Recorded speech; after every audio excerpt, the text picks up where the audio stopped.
तुम्हारे के सहारे की जय हो। श्याम भक्तों, क्या आपने कभी सोचा है कि आप कितने समय से बाबा श्याम का नाम जप कर रहे हैं? शायद कुछ सालों से या महीनों से या कुछ दिनों से पूरे विश्वास और भाव श्रद्धा के साथ बाबा श्याम का नाम जप यानी कि बाबा श्याम का मंत्र जाप का उच्चारण आप कर रहे हैं, माला फेर रहे हैं, घंटों भक्ति कर रहे हैं, घंटों पूजा पाठ कर रहे हैं, लेकिन फिर भी आपके जीवन में वो शांति, वो आनंद, वो परिवर्तन क्यों नहीं आ रहा है जिसकी आप प्रतीक्षा कर रहे हैं? आप सोचते हैं कि इतनी प्रार्थनाएं करने के बाद भी श्याम प्रभु हमारी क्यों नहीं सुन रहे हैं? आपकी भक्ति का फल आपको क्यों नहीं मिल रहा है?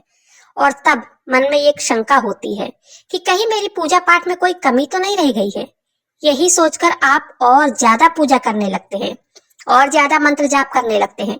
घंटों घंटों दिन और रात हजारों मालाएं तक पहुंच जाते हैं, लेकिन फिर भी परिणाम कुछ नहीं निकलता, वही खालीपन सा रहता है। श्याम भक्तों, आज मैं आपको कोई नया मंत्र सिखाने नहीं आई हूँ और ना ही कोई नया देवता पूजने की सलाह दूंगी।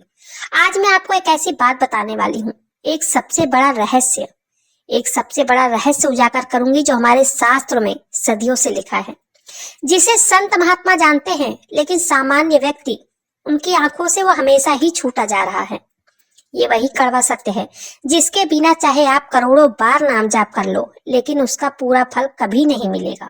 मेरी इस बात को सुनकर आपको हैरानी तो जरूर होगी, लेकिन मैं आप सबसे रिक्वेस्ट करती हूँ कि इस वीडियो को पूरा सुनिए, क्योंकि ये वीडियो आपके और प्रभु के बीच के रिश्ते को पूरी तरह बदल देगा। इस वीडियो को अंत तक जरूर देखें और प्रभु के नाम का जयकारा जरूर लगाएं। और वीडियो जरा भी पसंद आए तो वीडियो को लाइक कर दीजिएगा। श्याम भक्तों, हम सब बचपन से ही अपने पूर्वजों के मुंह से सुनते आए हैं कि नाम जप करने से हमारे दुख दूर होते हैं। और आपने देखा भी होगा, हमारे दादा दादी, नाना नानी जब देखो तब माला ले लेते थे और जपने बैठ जाते थे। और जब मैं पूछती थी, मैं खुद अपनी बात बता रही हूँ कि माई ये क्या कर रही हो, तो मेरी दादी कहती, बिटिया नाम जप कर रही हूँ। तो शायद आपने भी बचपन में देखा होगा अपने घर में बड़े बुजुर्गों को करते हुए या कहते हुए कि नाम जप करने से मन शांत होता है, दुख दूर होता है और अंततः मोक्ष की प्राप्ति भी होती है। और यह सत्य भी है, खासकर कलयुग में तो नाम जप को सबसे सरल और शक्तिशाली उपाय माना गया है। शास्त्रों में भी लिखा है कि कलयुग केवल नाम आधारा, सिमर सिमर नर उतरहि ही पारा। कलयुग में नाम जप से हर मुसीबत से छुटकारा मिलता है। इसी विश्वास के साथ हम बाबा श्याम या किसी भी देवी देवताओं की पूजा के लिए थाली सजाते हैं, धूप बत्ती, अगरबत्ती, दीपक जलाते हैं, भोग लगाते हैं और हाथ में माला लेकर जपने बैठ जाते हैं। जय श्री श्याम, कृष्ण, हनुमान, ओम नमः शिवाय, दुर्गा माता, राम राम, राधे राधे, किसी भी भगवान का नाम जपना हम शुरू कर देते हैं। शुरुआत में थोड़ा सा उत्साह होता है, उम्मीदें होती हैं। व्यापार में अगर घाटा होता है तो हम सोचते हैं कि नाम जपना हमने शुरू कर दिया है, अब तो भगवान सब संभाल ही लेंगे। घर में कलह होता है तो हम ये मानते हैं कि जाप करने से शांति आ जाएगी। संतान की कोई समस्या होती है तो हम सोचते हैं कोई अनुष्ठान करा देंगे। और जब बीमारी होती है तो सोचते हैं कोई बात नहीं, महामृत्युंजय का जाप करवा देंगे। कभी कभी छोटी मोटी राहत जरूर देखने को मिलती है, लेकिन वो स्थायी नहीं होती है। जैसे दर्द का गोली थोड़ी देर दर्द को आराम कर देती है, असली बीमारी तो वैसी की वैसी ही रह जाती है। और काफी सारे लोगों को तो ये कोई खास परिणाम भी नहीं देखने को मिलता है। फिर मन में एक प्रश्न उठता है, क्या भगवान सच में हैं? क्या वो मेरी सुन रहे हैं या ये सब भ्रम है? यही गलती होती है हम सबसे, अपनी भक्ति पर ही हम संदेह करने लगते हैं और सोचते हैं कि शायद मैंने कम माला का जाप किया होगा, थोड़ा और मंत्र जाप करके देखूं। तब हम और माला जपने में लग जाते हैं और बाहरी दिखावे में उलझ जाते हैं, जैसे मंदिर जाना, खूब दान करना, खूब दान दक्षिणा। लेकिन इस चकाचौंध में हम सब खास बात को भूल जाते हैं। एक बहुत ही खास बात है जिसके बिना सब प्रयास विफल है, बिल्कुल व्यर्थ है। असली रहस्य क्या है? कल्पना कीजिए, एक किसान है, वो बाजार से सबसे अच्छा बीज लाता है, लेकिन उसे बंजर जमीन पर अगर वो फेंक देता है, क्या वो बीज उगेगा? क्या वो पौधा बनेगा? नहीं। बीज चाहे कितना भी अच्छा हो, जब तक भूमि उपजाऊ नहीं होती है तब तक उस बीज को फेंकने से कोई लाभ नहीं मिलता है। ठीक यही हमारे साथ भी होता है, हमारे मंत्र जाप यही हाल है। बाबा श्याम का नाम एक बीज के समान है, शक्तिशाली, दिव्य और चमत्कारी। और हमारा मन हृदय भूमि है। अगर हमारी मन की भूमि तैयार नहीं है, हृदय कठोर है, मन में बहुत सारा विकार भरा है, तो लाख नाम जाप कर लो, फिर भी वो बीज जब तक भूमि उपजाऊ नहीं होती है तब तक उस बीज को फेंकने से कोई लाभ नहीं मिलता है। ठीक यही हमारे साथ भी होता है। हमारे मंत्र जाप यही हाल है। बाबा श्याम का नाम एक बीज के समान है, शक्तिशाली, दिव्य और चमत्कारी।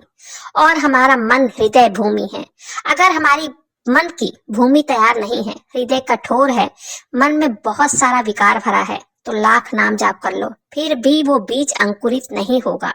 यही है वो महा उपाय। हम सब भूल चुके हैं। नाम जप से पहले हम अपने हृदय की भूमि को तैयार करनी होगी, उसको शुद्ध करनी होगी।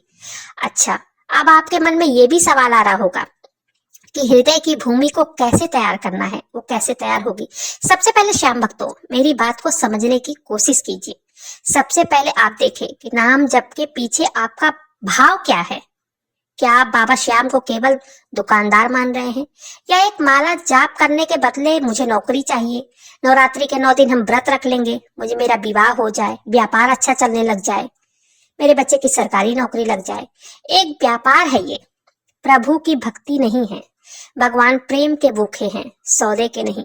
जब आप केवल धन्यवाद देंगे, कृतज्ञता प्रकट करेंगे और निष्काम प्रेम से जब उनकी पूजा, उनका नाम जप करेंगे, तभी आपकी पुकार वो सुनेंगे। हम पूजा करते हैं, नाम जप करते हैं और पूजा घर से बाहर निकलते ही झूठ कपट, किसी का दिल दुखाना शुरू कर देते हैं। ये तो वही बात हो गई, एक बाल्टी पानी भरे और नीचे से उसमें छेद हो, चाहे कितना भी उसमें पानी भरो वो भरेगा ही नहीं। अगर आपके कर्म सही नहीं है, अशुद्ध है, तब नाम जप से आई शक्ति भी नष्ट हो जाती है। इसलिए सत्य, अहिंसा, ईमानदारी, करुणा और सेवा, यही कर्म शुद्धि है। एक बार जब आपके कर्म शुद्ध हो जाते हैं, तब एक माला जाप भी हमारे हजारों मालाओं के बराबर जाप का फल देता है। एक बात और, जप के समय मन इधर उधर भागता है, कभी अतीत में, कभी भविष्य में। यही मन काम, क्रोध, लोभ, मोह, अहंकार से भरा रहता है। जब तक ये कंकड़ पत्थर हृदय से निकलेंगे नहीं, तब तक भूमि उपजाऊ कैसे होगी।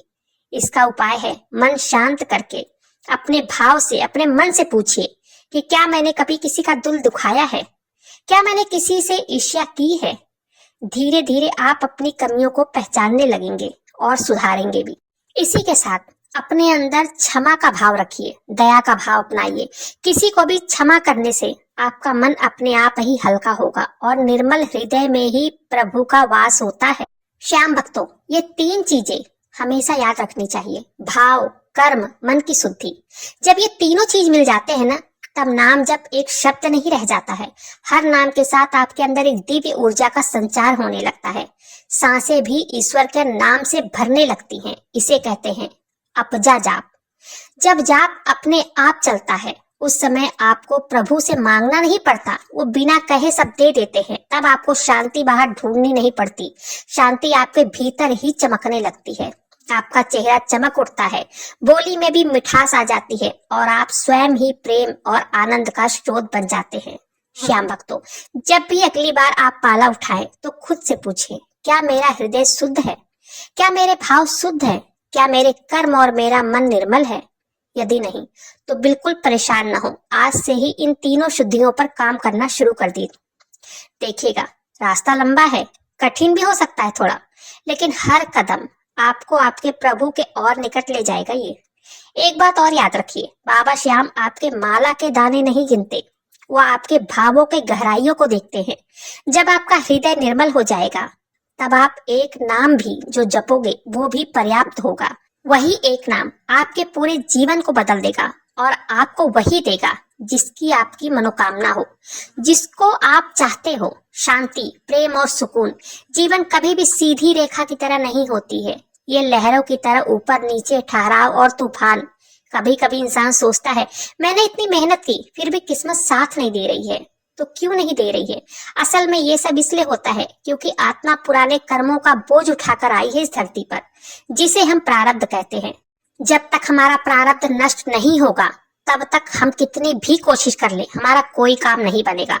हमारे हर काम में कोई न कोई रुकावट लग ही जाएगी और प्रारब्ध जब ही नष्ट हो जाएगा।